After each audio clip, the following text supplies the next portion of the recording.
बाबा साहब के जीवन की एक सच्ची और दुख भरी कहानी। बाबा साहब को बचपन से ही छुआछूत और जाति भेदभाव से लड़ते आना पड़ा है। ये बात तब की है, बाबा साहब छोटे थे। बाबा साहब अपने बड़े भाई आनंद राव के साथ आम के बगीचे में आम तोड़ रहे थे। तभी वहाँ आम के पेड़ों की राख रखाव करने वाला आदमी आ जाता है और बाबा साहब और उनके बड़े भाई को पकड़ लेता है। तभी वो आदमी पूछता है, तुम कौन हो, कहाँ से आए हो और तुम्हारी जात क्या है।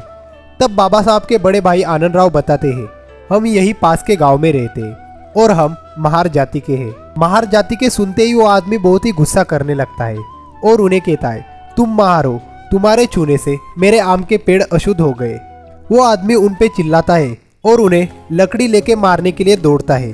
तभी बाबा साहब और उनके बड़े भाई भागकर घर आ जाते हैं और आम के लिए झगड़ा करते हैं। तब उनकी बड़ी बहन उन दोनों को झगड़ा करते हुए देख लेती है और बोलती है, तुम दोनों ने आम चुरा कर लाए हैं, मैं तुम्हारा नाम पिताजी को बता दूंगी।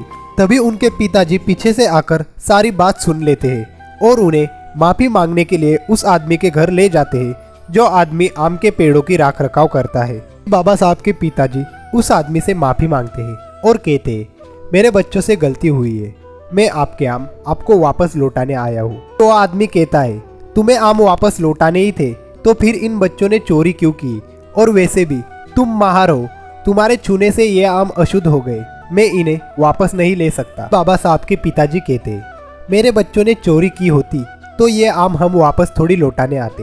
मैं जानता हूँ मेरे बच्चों से गलती हुई है, इसलिए मैं माफ़ी मांगने आया हूँ और तुम्हारे आम तुम्हें वापस लौटाने आया हूँ। लेकिन हाँ, हमारे छूने से ये आम अशुद्ध हो गए हैं और तुम लेना नहीं चाहते हो तो मैं इस आम के बदले तुम्हें पैसे दे सकता हूँ, तुम्हारा जो भी नुकसान हुआ है उसकी भरपाई। वो आदमी बाबा साहब के पिताजी के हाथ से पैसे ले लेता है। तभी बाबा साहब के पिताजी उसे कहते हैं, हम महार हैं, हमारे हाथ से दिए हुए आम तुम नहीं ले सकते क्योंकि तुम इससे अशुद्ध हो जाते हो, लेकिन तुम्हें महार के हाथों से दिए गए पैसे चलते हैं, उनसे तुम अशुद्ध नहीं होते। वीडियो अच्छी लगी हो तो हमें कमेंट करके ज़रूर बताना और हमारे चैनल को लाइक और सब्सक्राइब ज़रूर करना। धन्यवाद।